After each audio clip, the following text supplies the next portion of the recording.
أعوذ بالله من الشيطان الرجيم. بسم الله الرحمن الرحيم. قل يا أهل الكتاب لستم على شيء حتى تقيموا التوراة والإنجيل وما أنزل إليكم من ربكم وَلَيَزِيدَنَّ كَثِيرًا مِّنْهُم مَّا أُنزِلَ إِلَيْكَ مِن رَّبِّكَ طُغْيَانًا وَكُفْرًا فَلَا تَأْسَ عَلَى الْقَوْمِ الْكَافِرِينَ. إِنَّ الَّذِينَ آمَنُوا وَالَّذِينَ هَادُوا وَالصَّابِئُونَ وَالنَّصَارَىٰ مَنْ آمَنَ بِاللَّهِ وَالْيَوْمِ الْآخِرِ وَعَمِلَ صَالِحًا فَلَا خَوْفٌ عَلَيْهِمْ وَلَا هُمْ يَحْزَنُونَ.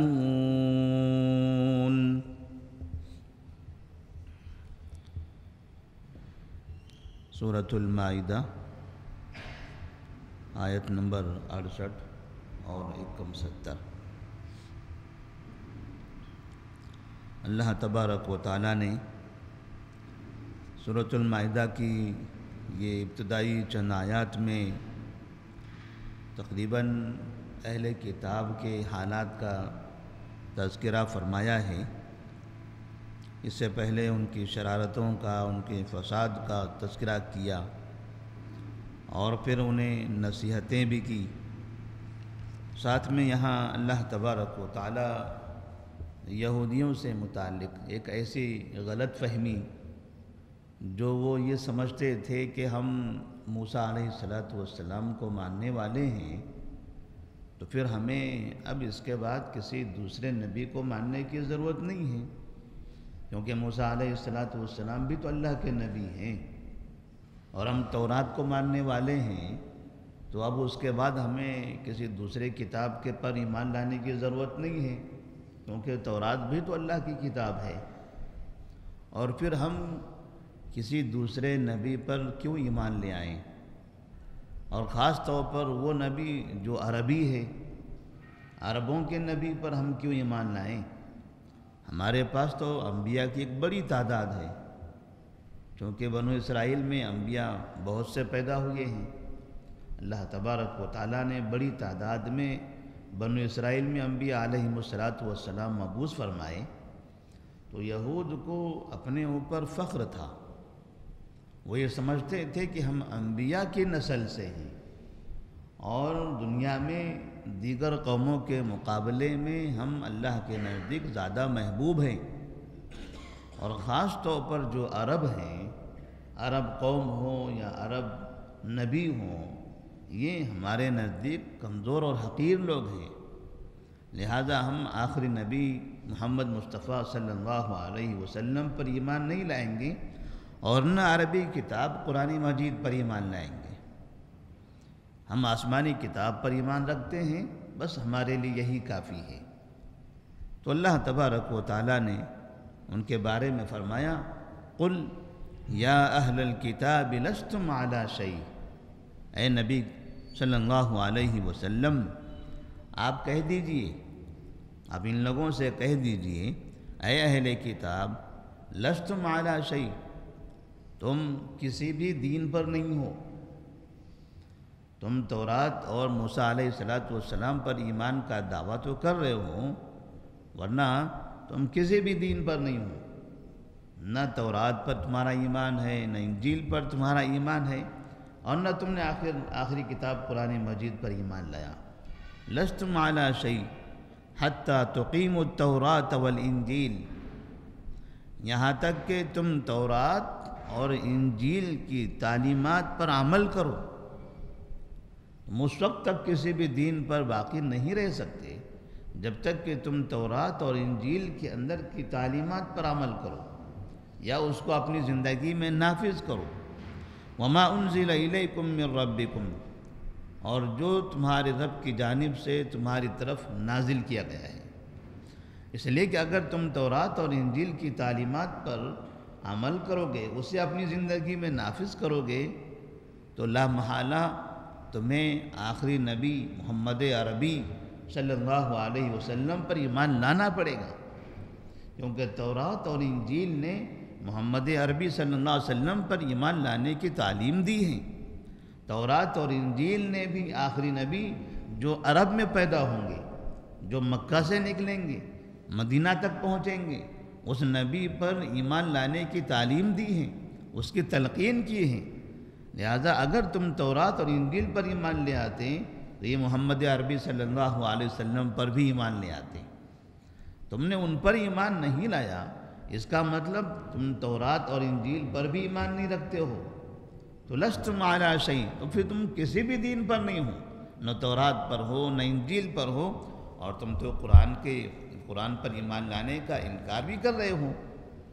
تو ایک مرتبہ چند یہودی نبی کریم صلی اللہ علیہ وسلم کے پاس حاضر ہوتے ہیں اور کہتے ہیں اے محمد صلی اللہ علیہ وسلم، کیا تورات آسمانی کتاب نہیں ہے؟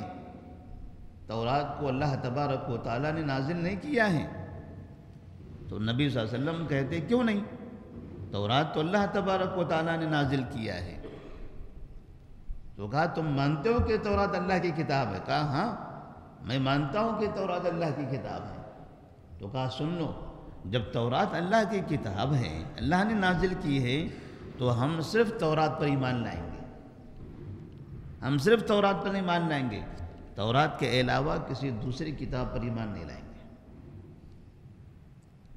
یعنی آپ جو کہتے ہو قرآن پر ایمان لاؤ، ہم اس پر ایمان نہیں لانے والے۔ جب تورات اللہ کی کتاب ہے، اللہ کی نازل کردہ ہے، تو ہم اسی پر ایمان لائیں گے، اس کے علاوہ کسی دوسرے پر ایمان نہیں لاتے۔ تب اللہ تبارک و تعالیٰ نے یہ آیت نازل فرمائی کہ تم تورات پر ایمان نہیں لاتے ہو، اگر تم تورات پر بھی ایمان لے آتے، تورات پر ایمان لے آتے، تورات کتاب پڑھتے، اس کے اندر کے جو احکامات ہیں وہ پڑھ لیتے، تو ضرور بضرور قرآن مجید پر ایمان لے آتے، کیونکہ تورات تمہیں باقاعدہ قرآن مجید پر ایمان لانے کا حکم دیتا ہے، یا تورات تمہیں آخری نبی محمد صلی اللہ علیہ وسلم پر ایمان لانے کی تعلیم دیتا ہے۔ تم اگر ان پر ایمان نہیں لا رہے ہو، اس کا مطلب تم تورات پر بھی ایمان نہیں رکھتے۔ وَلَيَزِيدَنَّ كَثِيرًا مِّنْهُمْ مَا أُنزِلَ إِلَيْكَ مِن رَّبِّكَ طُغْيَانًا وَكُفْرًا۔ اے نبی صلی اللہ علیہ وسلم، آپ کی جانب جو شریعت، جو چیزیں نازل کی جا رہی ہیں، یہ چیزیں ان کی سرکشی اور ان کے انکار میں اور زیادتی پیدا کر رہی ہیں، اور ان چیزوں کو اور بڑھا رہی ہیں کہ جتنی آیتیں نازل ہوتی جا رہی ہیں، اتنا ہی زیادہ یہ سرکشی کرتے چلے جا رہے ہیں، یہ فساد مچاتے چلے جا رہے ہیں۔ یعنی قرآن مجید کا نزول، قرآن کی آیتیں، قرآن کی تعلیمات، اسلام کی دعوت آپ جتنا پھیلا رہے ہو، جتنا یہ اسلام کی دعوت پھیل رہی ہے، جتنے مسلمانوں میں اضافہ ہوتا جا رہا ہے، یہ چیزیں ان کی سرکشی میں، ان کے فساد میں اور اضافہ کر رہے ہیں، کیونکہ اس سے ان کو اور زیادہ تکلیف ہو رہی ہے۔ اس لیے کہ جو فسادی ہوتے ہیں، جو شریر ہوتے ہیں، ان کو خیر سے اور اہل خیر سے نفرت ہوتی ہے، لہذا آپ جتنی اچھی باتیں کہتے ہیں اتنا ہی زیادہ ان کو تکلیف ہوتی ہے، آپ جتنی اچھی تعلیمات دیتے ہیں اتنی زیادہ یہ پریشانی میں مبتلا ہوتے ہیں۔ وَلَيَزِيدَنَّ كَثِيرًا مِّنْهُمْ مَا أُنزِلَ إِلَيْكَ مِن رَّبِّكَ طُغْيَانًا وَكُفْرًا فَلَا تَأْسَ عَلَى الْقَوْمِ الْكَافِرِينَ۔ لہذا آپ کو کافر قوم پر مایوس ہونے کی ضرورت نہیں ہے۔ اللہ تبارک و تعالیٰ نے نبی صلی اللہ علیہ وسلم سے کہا کہ کافر قوم پر آپ کو مایوس ہونے کی ضرورت نہیں ہے، کیونکہ جب آپ دیکھ رہے ہیں کہ اتنے سال سے آپ محنت کیے چلے آ رہے ہیں، آپ لوگوں کی اصلاح چاہتے ہیں، لوگوں کو اللہ کی طرف بلانا چاہتے ہیں، مگر لوگ ہیں کہ بس اپنی ضد پر ہیں، انا کا مسئلہ بنائے ہوئے ہیں، باپ دادا کے دین پر ہی رہنا چاہتے ہیں، آخرت پہ یقین کرنا نہیں چاہتے، نبی کی بات ماننا نہیں چاہتے، جنت کی انہیں فکر نہیں ہے، تو پھر ایسا نہ ہو کہ آپ ایسے لوگوں سے پریشان ہو جائیں کہ میں انہیں دعوت دے رہا ہوں، یہ مانتے نہیں ہیں۔ فَلَا تَأْسَ عَلَى الْقَوْمِ الْكَافِرِينَ، یہ کافر قوم پر آپ مایوس نہ ہو، اگر ایمان لے آتے ہیں تو ٹھیک ہے، اس میں ان کا بھلا ہوگا، ایمان نہیں لاتے ہیں تو آپ نے تو اپنا فریضہ انجام دے دیا، آپ کا اپنی ذمہ داری ادا کر دی ہے۔ ایمان قبول کرنا نہ قبول کرنا اب یہ ان کے ہاتھ میں رہا۔ وَمَا لَسْتَ عَلَيْهِمْ بِمُسَيْطِرٍ، آپ کی ذمہ داری صرف پہنچا دینا ہے، آپ ان پر نگہبان نہیں ہو، زبردستی ان کے پیچھے پڑے رہنے کی اس کی کوئی ضرورت نہیں ہے، آپ کا کام ہے صرف پہنچا دینا، آپ نے بات پہنچا دیا، بس اتنا کافی ہے۔ فَلَا تَأْسَ عَلَى الْقَوْمِ الْكَافِرِينَ، اسی لیے بعض مفسرین کہتے ہیں کہ بعض مرتبہ انسان جب گناہ کرتا ہے، انسان جب برائیوں میں مبتلا ہوتا ہے تو ایسی صورت میں یہ برائیاں اس کو مزید شریر اور فسادی بنا دیتے ہیں۔ جیسے یہود تورات پر ایمان نہیں لاتے تھے، فساد برپا کرتے تھے، آیتوں کو چھپاتے تھے، بے انصافی کرتے تھے، اور پھر تورات کی آیتوں کو توڑ موڑ کر بیان کرتے تھے، تحریف کر دیتے تھے۔ تو جب خیر کی بات ان کے پاس پیش کی جانے لگی، قرآن مجید ان کے سامنے پیش کیا جانے لگا، چونکہ ان کی طبیعت میں، ان کی فطرت میں فساد تھا، لہذا ان کے فساد میں اور اضافہ ہی ہوا۔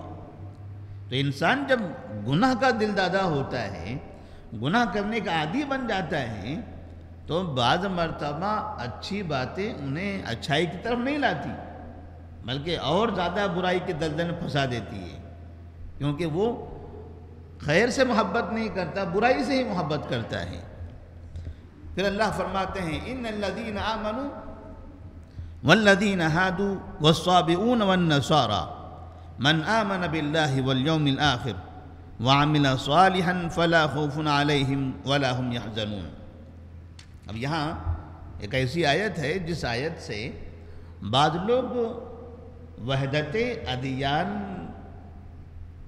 کو صحیح قرار دیتے ہیں۔ وحدت ادیان کبھی آپ نے سنا ہوگا کہ ایک طرف ہندو ہوتا ہے، اس کے بازو میں کوئی شیعہ ہوتا ہے، اس کے بازو میں کوئی کرسچن ہوتا ہے، اس کے بازو میں کوئی یہودی ہوتا ہے، اس کے بازو میں کوئی مسلمان ہوتا ہے اور کسی مذہب کا ہوتا ہے۔ یہ ایک لائن سے کھڑے ہوتے ہیں کسی اسٹیج پر اور ایک دوسرے کے ہاتھ ایسے اٹھا کر زنجیر کی طرح پکڑ لیتے ہیں اور کہتے ہیں دنیا میں ہم سب بھائی بھائی ہیں، اس دنیا کے اندر ہم سب بھائی بھائی ہیں، ہم سب ایک دوسرے کے معاون اور مددگار ہیں، ہم سب ایک ہیں ہم سب ایک ہیں، ہمارے درمیان کوئی اختلاف نہیں ہے، بس چند باتوں کے اختلافات ہیں، ورنہ ہم سب ایک ہی خدا کے ماننے والے ہیں، ہم سب بھائی بھائی ہیں۔ آپ یہودیت پر رہیے، ہمیں آپ سے اعتراض نہیں ہے، آپ نصرانیت پر رہیے، ہمیں آپ سے اعتراض نہیں ہے، آپ اپنی جگہ صحیح ہو، آپ شیعیت پر رہیے، ہمیں آپ سے کوئی اعتراض نہیں ہے، آپ اپنی جگہ صحیح ہو، آپ اسلام پر رہیے، ہمیں آپ سے اعتراض نہیں ہے، آپ بھی صحیح ہو۔ یعنی یہودی یہودیت پر صحیح ہیں، نصرانی نصرانیت پر صحیح ہیں، شیعہ شیعیت پر صحیح ہیں، مسلمان پر صحیح ہیں، ہندو ہندویت پر صحیح ہے، تو پھر یہ سب اپنی اپنی جگہ صحیح ہیں، تو پھر کون کسے دعوت دے؟ کون یہ سمجھے کہ میں صحیح ہوں باقی غلط ہے، انہیں مجھے صحیح راستے کی طرف بلانے کی ضرورت ہے؟ جب یہ سب آپس میں ایک اپنی اپنی جگہ پر صحیح ہیں تو پھر یہ اس طرح سے ساری دنیا کو ایک چہرہ بتاتے ہیں اور کہتے ہیں دیکھو اس سے محبت بڑھتی ہے، اس سے محبت بڑھتی ہے، ہم سب کو ایک دوسرے کے مذہب کا احترام کرنا ہے، اور وہ احترام اس طرح سے کہ کسی کے مذہب کو غلط نہیں قرار دینا ہے، کسی کے عقیدے کو برا نہیں کہنا ہے، اور اس کو اس کی جگہ پر رکھ کر اپنی جگہ رہتے ہوئے کام کرتے رہنا ہے، اور اپنے لوگوں کو ادھر یا ان کے لوگوں کو ادھر لانے کی کوئی کوشش نہیں کرنا ہے، کیونکہ سارے دین اللہ تعالیٰ کے ہیں، یہودیت بھی اللہ نے نازل فرمایا، یہ نصرانیت بھی اللہ کا دین ہے، کہتے ہیں ہندو مذہب بھی پتہ نہیں کون سے نبی پر نازل ہوا تھا، یہ بھی اللہ کا دین ہے، اسلام بھی اللہ کا دین ہے، شیعیت بھی اللہ کا دین ہے، لہٰذا کوئی کسی کو نہ چھیڑے، کوئی کسی کو اپنی طرف نہ بلائے۔ اس کو وحدت ادیان کا نام دے کر کچھ علماء نے ایسی تنظیمیں بنا رکھی ہیں، اور اس میں وہ دنیا کے ایک بڑے مشہور عالم ہوا کرتے تھے جو قطر میں رہتے تھے، چند دنوں پہلے ان کا انتقال ہو گیا، وہ ایسی وحدت ادیان کے بڑے محرک تھے، ایسی دعوت کو بہت آگے بڑھانا چاہتے تھے۔ بنا وحدت ادیان یہ کیسے ہو سکتا ہے؟ کیسے یہودی یہودیت پر رہتے ہوئے صحیح ہو سکتا ہے؟ کیسے نصرانی نصرانیت پر رہتے ہوئے صحیح ہو سکتا ہے؟ کیسے شیعہ ایک شیعیت پر رہتے ہوئے صحیح ہو سکتا ہے؟ صحیح تو اسلام ہے، صحیح تو اسلام ہے۔ اللہ تعالیٰ نے فرمایا ان الدین عند اللہ الاسلام، اسلام اللہ کا دین ہے، نہ شیعیت اللہ کا دین ہے، نہ یہودیت اللہ کا دین ہے، نہ نصرانیت اللہ کا دین ہے، نہ ہندو مذہب اللہ کا دین ہے۔ اللہ کا جو دین ہے وہ اسلام ہے۔ ان سب کو اپنے دین کو چھوڑ کر، جو ان کے باپ دادا کا دین ہے، جو غلط راستے پر ہیں، جس میں کفر اور شرک ہے، ان سب کو چھوڑ کر اسلام کی طرف آنا پڑے گا، اور اسلام کے راستے پر، اسلام کے پلیٹ فارم پر جمع ہو کر یہاں انہیں کہنا پڑے گا اب ہم سب بھائی بھائی ہیں، اب ہم سب بھائی بھائی ہیں۔ ایک مسلمان اور ایک شیعہ یہ کبھی بھائی نہیں ہو سکتا، ایک مسلمان ایک یہودی کبھی بھائی نہیں ہو سکتے، ایک مسلمان ایک نصرانی کبھی بھائی نہیں ہو سکتے، کیونکہ اسلام الگ چیز ہے، یہودیت الگ چیز ہے، یہودیت اسلام کا مخالف ہے، اسلام الگ چیز ہے، نصرانیت الگ چیز ہے۔ نصرانی قرآن کو نہیں مانتے، نصرانی نبی کو نہیں مانتے، بھلا یہ کیسے بھائی ہو سکتے ہیں؟ اللہ تبارک و تعالیٰ نے وحدت ادیان کا جو عقیدہ رکھنے والے ہیں، بعض لوگ اس آیت سے، ابھی جو آیت آنے والی ہیں، اسی آیت سے استدلال کرتے ہیں کہ سارے اپنے اپنے مذہب پر صحیح ہیں۔ جیسے ہمارے 4 مسلک والے بھی ہیں، کہتے ہیں یہ حنفی، وہ حنفی اپنا جگہ صحیح ہے، وہ شافعی اپنی جگہ صحیح ہے، وہ مالکی وہ اپنی جگہ صحیح ہے، وہ حنبلی وہ اپنی جگہ صحیح ہیں۔ 4 ہیں، یہ 4 ایک راستہ ادھر سے، ایک راستہ ادھر سے، ایک راستہ ادھر سے، ایک راستہ ادھر سے، یہ چاروں جانے کے بعد وہ چورستے پہ ایک جگہ مل جاتے ہیں۔ سب کی منزل ایک ہے، راستے 4 ہیں، منزل ایک ہے۔ جب راستے 4 ہیں، منزل ایک ہے، حنفی اپنی جگہ صحیح ہیں، شافعی اپنی جگہ صحیح ہیں، تو حنفی کو شافعیوں کے مسائل غلط کیوں؟ وہ کیوں کہتے ہیں کہ رفع الیدین کرنا غلط ہے؟ حنفی کیوں کہتے ہیں آمین بولنا غلط ہے، جبکہ امام شافعی آمین بولتے تھے؟ وہ کیوں آمین بولنے والوں کے بارے میں کہتے ہیں جو آمین بولے اس کے منہ میں انگار بھر دو؟ پھر کہتے ہیں شافعی صحیح ہے، وہ بھی صحیح، ہم بھی صحیح، یہ بھی صحیح، وہ بھی صحیح۔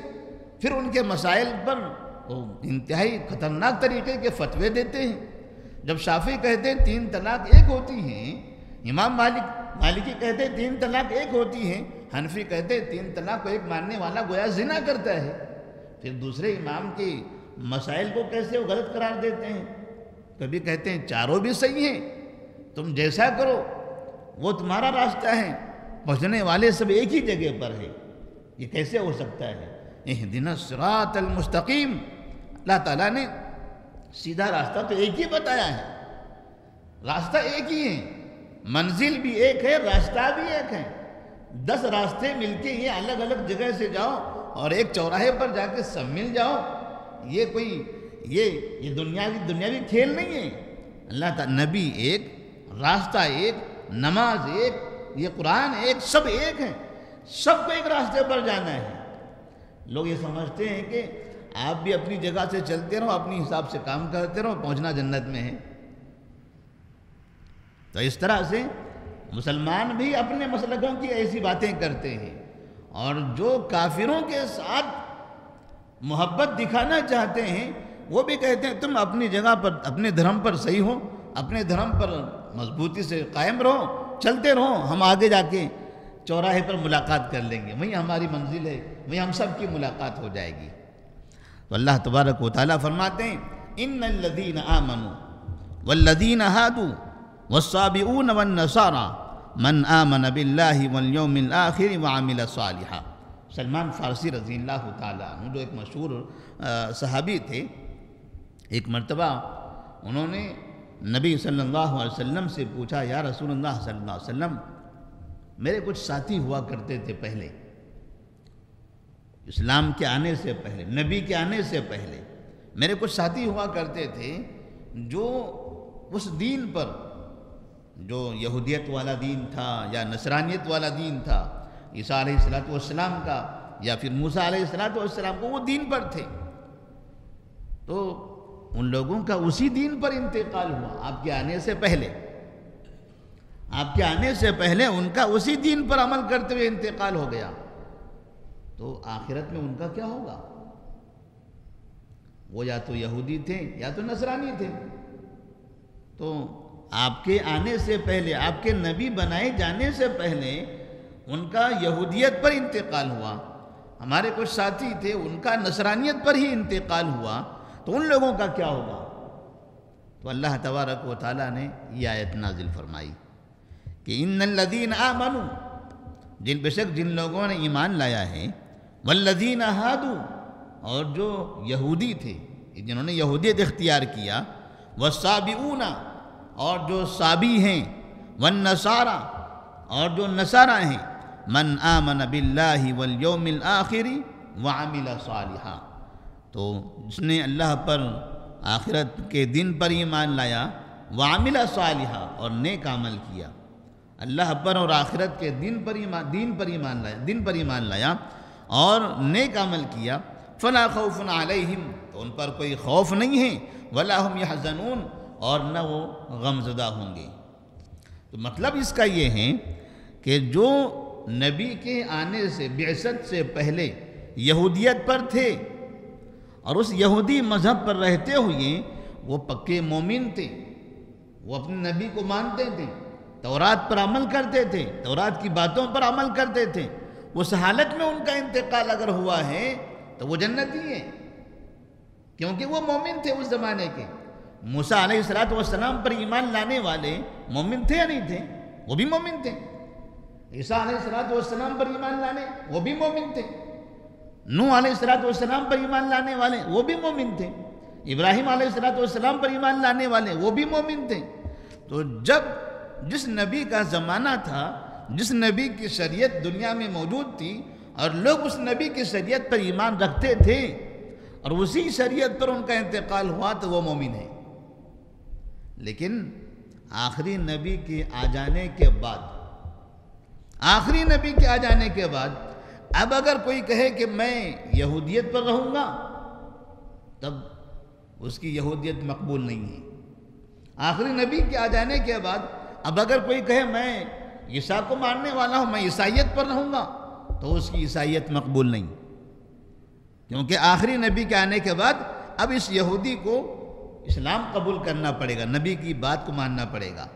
عیسائی کو اب قرآن مجید پر عمل کرنا پڑے گا، کیونکہ یہ تورات اور انجیل جب تک کہ وہ کتابیں تھیں انہوں نے خود پر ایمان رکھنے کا حکم دیا تھا، اور جب قرآن آ جائے تب انہوں نے کہا تھا کہ قرآن پر عمل کرو۔ اگر آپ کی زندگی میں قرآن نازل ہو جائے، آپ کی زندگی میں آخری نبی محمد عربی آ جائیں، تو آپ اس پر عمل کرو۔ تو ایسی صورت میں آخری نبی کی بعثت کے بعد ان سب کو آخری نبی پر ایمان لانا ضروری ہوگا۔ تو نبی نے بتایا کہ چاہے وہ ایمان والا ہو، اگر اس کے ایمان میں کمزوری بھی ہے تو اسے نبی پر ایمان لائے بغیر کوئی راستہ نہیں ہے۔ اگر کوئی یہودی ہے اور آخری نبی کی بعثت ہو گئی تو اسے آخری نبی پر ایمان لائے بغیر کوئی چارہ نہیں ہے۔ اگر کوئی نصرانی ہے اور اس نصرانیت کی حالت میں آخری نبی کی بعثت ہو گئی تو اسے نصرانیت چھوڑ کر آخری نبی پر ایمان لانا پڑے گا، تبھی وہ کامیابی ہوگی۔ جیسے ہم نے سنا ہے آپ صلی اللہ علیہ وسلم جب غار حرا سے اپنی بیوی خدیجہ رضی اللہ تعالی عنہ کے پاس آئے تھے، آپ گھبرائے ہوئے تھے، پریشان تھے، آپ نے اپنی بیوی سے کہا تھا چادر اڑاؤ چادر اڑاؤ، زملونی زملونی۔ خدیجہ رضی اللہ تعالیٰ عنہ نے دیکھا کہ ان کے شوہر غار حرا وہ پہاڑ پر سے آئے ہیں اور گھبرائے ہوئے ہیں، بدن سے پسینہ چھوٹ رہا ہے، چادر اڑائی۔ پوچھا کیا بات ہے، کیا ہو گیا آپ کو؟ تو آپ صلی اللہ علیہ وسلم نے ساری باتیں بتائی اور ایسا اظہار کیا کہ مجھے بس ڈر لگ رہا ہے، ایسا میرے ساتھ پیش آیا ہے، کبھی ہوتا نہیں تھا ایسا۔ وہ اچانک وہ شخص آیا، اس نے مجھے جھنجھوڑ کر کہا پڑھو پڑھو، اقرا اقرا۔ میں نے کہا ما انا بقاری، وہ دباتا رہا کہتا رہا اقرا۔ مجھے اس سے ڈر لگ رہا ہے، پتہ نہیں کیا ہو گیا میرے ساتھ۔ تو خدیجہ رضی اللہ تعالی عنہا نے جب یہ دیکھا کہ ان کے شوہر کی یہ کیفیت ہوئی ہے تو وہ انہیں لے کر ورقہ بن نوفل کے پاس گئی۔ مکہ میں ورقہ بن نوفل رہا کرتے تھے۔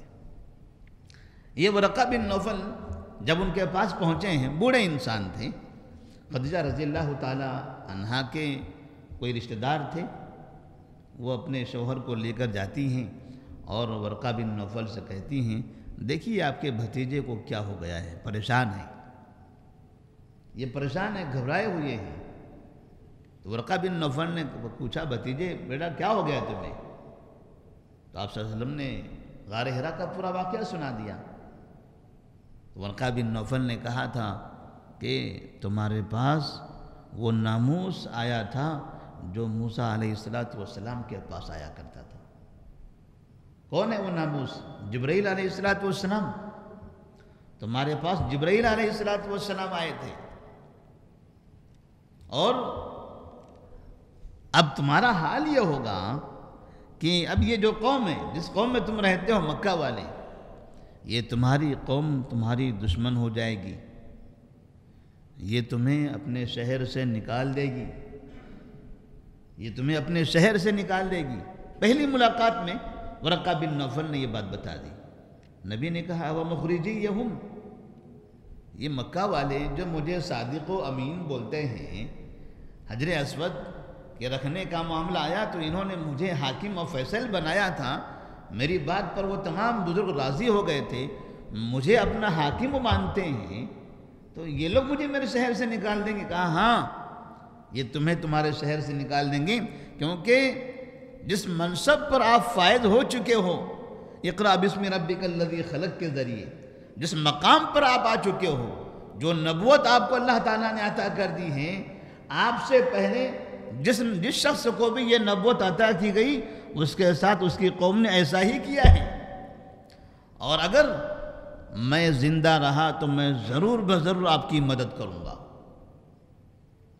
کہتے ہیں کہ ورقہ بن نوفل موسیٰ علیہ السلام کے دین پر تھے، وہ تورات پڑھا کرتے تھے، اس لیے جب کہا جاتا ہے کہ مکہ میں نبی کے آنے سے پہلے، نبی کی بعثت سے پہلے کیا کوئی مسلمان بھی تھا وہاں پر؟ کیا تمام کے تمام مشرکین و کفار تھے؟ تو کہتے ہیں بعض لوگ تھے جو مسلمان تھے، تو ان میں سے ایک ورقہ بن نوفل کا نام آتا ہے کہ ورقہ بن نوفل نبی کی بعثت سے پہلے موسیٰ علیہ السلام کے دین پر ایمان رکھتے تھے، جبکہ موسیٰ علیہ السلام کا زمانہ بہت قدیم ہو چکا تھا، لیکن وہ جو دین باقی تھا دنیا میں جہاں کہیں بھی، تو اس دین پر یہ عمل کرتے تھے، تورات پر ان کا ایمان تھا۔ اور جیسے ان کو یہ پتہ چلا کہ اس نبی کے ساتھ ایسا ہوا ہے، تب اسی تورات کے حساب سے انہوں نے بتا دیا کہ اب تمہارے ساتھ ایسا ہونے والا ہے، اور پھر جب یہ ساری چیزیں ظاہر ہو جائے گی تو میں تمہاری مدد کروں گا۔ اس کا مطلب یہ ہوا کہ میں تم پر ایمان لاؤں گا، میں تمہاری مدد کروں گا، تمہارا تعاون کروں گا، جس طرح صحابہ نے تمہاری مدد کی، بعد میں نبی کی صحابہ نے مدد کی، تو انہوں نے گویا کہ اپنے ایمان کا بھی اعلان کر دیا، کیونکہ میری کتاب تورات مجھے بعد میں آنے والے نبی پر ایمان لانے کی تلقین کرتی ہے۔ تو اس طرح سے جو شخص ابھی پہلے کے دین پر تھا اور اس دین پر نبی کی بعثت سے پہلے اس کا انتقال ہو گیا تو وہ مومن ہے، لیکن نبی کے آنے کے بعد اب وہ اپنے کتاب پر، اپنے نبی پر باقی نہیں رہ سکتا، اس کے لیے ضروری ہے کہ تورات کے ساتھ موسیٰ علیہ السلام کے ساتھ آخری نبی کو مانے۔ جیسے ایک مسلمان ہے، مسلمان آخری نبی کو اپنا نبی مانتا ہے، لیکن ساتھ میں اس سے پہلے جو موسیٰ علیہ السلام گزرے ہیں ان پر بھی ایمان رکھتا ہے۔ وہ کہتا ہے کہ وہ بھی نبی تھے، عیسیٰ علیہ السلام ان کو بھی نبی مانتا ہے، ابراہیم علیہ السلام ان کو بھی نبی مانتا ہے، تورات کو اللہ کی کتاب مانتا ہے، انجیل کو اللہ کی کتاب مانتا ہے، لیکن عمل قرآن مجید پر کرتا ہے، عمل قرآن مجید پر کرتا ہے۔ تو عبداللہ بن سلام رضی اللہ تعالیٰ عنہ نبی کی بعثت سے پہلے یہودی تھے، تورات پر ایمان لاتے تھے۔ جب نبی کی بعثت ہوئی اور آپ صلی اللہ علیہ وسلم ہجرت کر کے مکہ سے مدینہ کی طرف پہنچے تو عبداللہ بن سلام کو جب پتہ چلا کہ عرب سے، مکہ سے ایک نبی آئے ہیں تو انہوں نے نبی پر ایمان لے آیا۔ کیوں؟ وہ کہتے تھے کہ ہماری کتاب تورات میں یہ مکہ سے نکلنے والے نبی کا تذکرہ ہے، اور ہماری کتاب ہمیں بتاتی تھی کہ اس نبی پر ایمان لے آؤ۔ اس کا مطلب انہوں نے تورات پر حقیقی طور پر ایمان لایا ہے، حقیقی طور پر عمل کیا، تبھی تو آخر نبی پر ایمان لے آیا۔ تو جو لوگ تورات کو بھی نہیں مانتے تھے صحیح طریقے سے، وہ کفر پر رہے۔ تو اللہ تبارک و تعالیٰ نے یہاں پر فرمایا کہ جو اس زمانے میں، یہودیت کے زمانے میں ایمان پر تھے، اسی پر ان کا انتقال ہوا، وہ جنتی ہے۔ جو نصرانیت کے دور میں نصرانیت پر تھے، انجیل پر عمل کرتے تھے، مومن تھے، عمل صالح نیک کام کرتے تھے، وہ جنتی ہیں۔ اسی طرح اب نبی کے آ جانے کے بعد اب جو تمام ادیان کو چھوڑ کر جو آخری نبی کے دین پر ایمان لانے والا ہے، نیک عمل کرنے والا ہے، فلا خوف علیہم ولا هم يحزنون، اب ان کے اوپر کوئی خوف نہیں ہوگا اور نہ یہ غمزدہ ہوں گے۔ تو وحدت ادیان کا جو سوچ ہے، جو اس کا عقیدہ ہے، یہ انتہائی باطل عقیدہ ہے۔ دنیا میں وحدت ادیان نہیں ہو سکتا، دین صرف ایک ہوگا۔ کئی دین آپس میں مل کر نہیں رہ سکتے، یہ نہیں کہا جا سکتا یہ بھی صحیح، وہ بھی صحیح، وہ بھی صحیح، یہ بھی صحیح، بلکہ کہا جائے گا ایک ہی صحیح ہے، کیونکہ قرآن نے ایک کو صحیح بتایا، ان الدین عند اللہ الاسلام ومن یبتغی غیر الاسلام دینا فلن یقبل منہ، جو دین اسلام کو چھوڑ کر دوسرے دین کو صحیح سمجھے، فلن یقبل منہ، وہ دین اس کا مقبول نہیں ہوگا۔ تو اللہ تبارک و تعالیٰ سے دعا ہے کہ اللہ تبارک و تعالیٰ ہم تمام کو دین اسلام کی طرف لوگوں کو دعوت دینے کی توفیق عطا فرمائے، دین اسلام کی تمام تعلیمات پر صحیح طرح سے عمل کی توفیق دے۔ السلام علیکم ورحمۃ اللہ وبرکاتہ۔